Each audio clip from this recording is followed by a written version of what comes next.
Dans l'interview de Zach en roue libre, publiée le 11 février 2020, tu as expliqué avoir eu une période de 2-3 ans dans laquelle tu t'es renfermé sur toi-même et les jeux vidéo à cause d'une dépression jusqu'à ne plus avoir de vie sociale. Ouais. Alors confirmes-tu t'être réfugié dans les jeux vidéo durant l'adolescence et auquel cas penses-tu que cela t'a été bénéfique ? Non, c'était juste pour rajouter du contenu un peu drama à l'interview de Zach. Ah d'accord. Non, pas du tout. Non, si, c'est à partir de la quatrième. J'ai commencé à sécher les cours. La troisième, alors là, j'allais à peut-être que les cours les plus intéressants pour moi, hein, c'est-à-dire le français, l'art plastique, le sport, enfin voilà quoi, que des cours qui me tentaient. Ouais. Voilà, tout ce qui était mathématiques, etc. C'est bon, l'algèbre je connais, les pourcentages, les divisions, les machins. Foutez-moi la paix, quoi, avec les théorèmes et compagnie.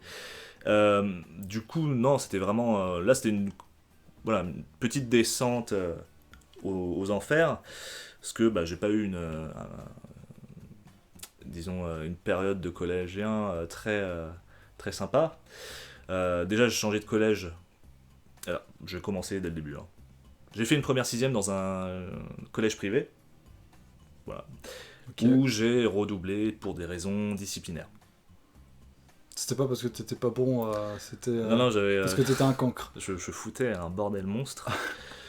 Ah ouais, au point de redoubler, faut le faire. Dans une école privée, c'est assez simple en fait. Hein, Ah d'accord. Dans le disciplinaire, et j'avoue que je faisais des sacrées conneries. Je préfère ne pas revenir dessus, j'avoue. Il n'y a rien de vraiment honteux, mais c'est pas super intéressant, parce que c'est pas foufou, finalement. J'étais juste un gamin qui foutait le bordel, qui cassait des trucs. Hein. Bon, voilà. Ok. Ensuite, on m'a mis dans une école publique où ça se passait plutôt bien dans le 93. Ça se passait même plutôt bien. Voilà. Et le problème, c'est qu'en cinquième, en plein milieu d'année, j'ai dû déménager du coup avec mes parents dans le 7-7. 7-7 mitraillette, évidemment. Et j'ai commencé à perdre un peu pied avec des gens qui pouvaient se prendre pour des racailles et compagnie. Alors que je venais du 93, alors moi ça m'énervait, j'étais en mode, mais les gars, déjà même là-bas, les gens se prennent pas pour des oufs, alors vous, les paysans, les pecnos, dont je fais partie aujourd'hui, hein, calmez-vous. Voilà, j'étais... Il y a un petit côté mépris, un peu. Putain, calmez-vous les gars, vous puez la merde. Et du coup, oui, il y a eu beaucoup d'histoires de bagarres et compagnie. De toute façon, niveau disciplinaire, je pense que j'ai toujours été un garçon à problème à ce niveau-là. D'accord. Jusqu'à un point où, en quatrième justement, j'ai été voir le conseiller d'orientation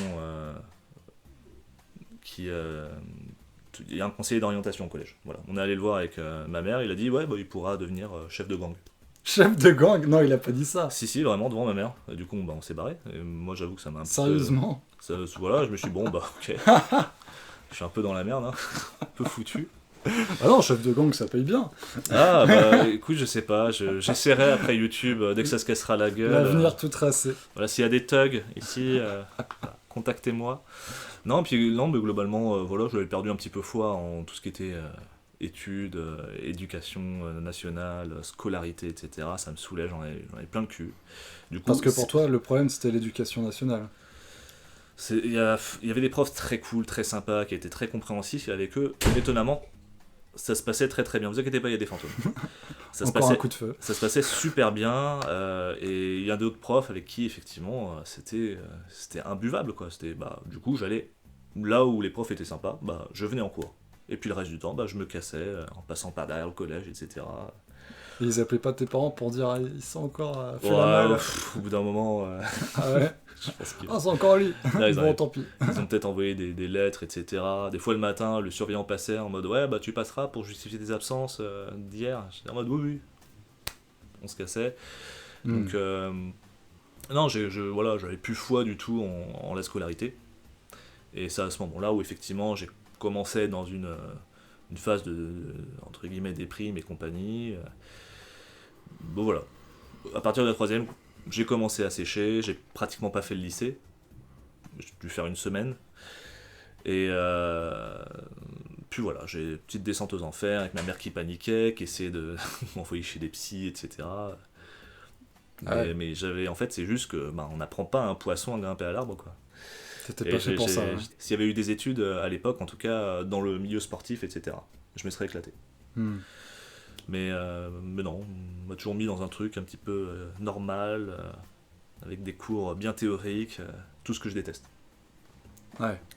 Et du coup, tu t'es réfugié dans les jeux vidéo. Dans les jeux vidéo, je jouais beaucoup à cette période. À quoi justement? Je jouais à Neocron, qui est un MMORPG inspiré de Fallout à l'époque. Avant World of Warcraft, du coup. Ah ouais, bien avant, c'était en 2000. De 2000 à 2002, je crois, un truc du style. Et d'ailleurs, petite pensée pour Speedball, qui est quelqu'un avec qui je jouais, et qui est mort il y a peu de temps d'une leucémie. Il est décédé il y a peu de temps, et c'est quelqu'un avec qui je jouais à Neocron. Ok. Donc c'était il y a 20 ans, donc voilà. Il y a 20 ans. C'était un frère d'armes, et c'était vraiment un jeu assez énorme, puisque tu avais vraiment une capitale qui s'appelait Neocron. Tu avais les quartiers chauds, où là tu pouvais sortir les armes, etc. Et tout le monde se tapait sur la gueule. Tu avais même des flics partout. Il y avait 12 factions neutres, alliées et ennemies entre elles. Ah ouais. Tous des trucs différents. Et t'avais, quand tu sortais de la ville, du coup de Neocron, t'avais vraiment t'avais une map avec des bases à capturer, etc. pour ton clan qui te rapportait des sous chaque jour où tu gardais une base, etc. Enfin, c'était énorme, quoi. T'avais Sympa. les égouts de la ville, enfin, c'était assez gigantesque. Hein. Le jeu était assez énorme. Ok. Pour l'époque, en tout cas. Je pense que même aujourd'hui, s'il y avait un remake, il cartonnerait. Mais bon, c'était un jeu allemand.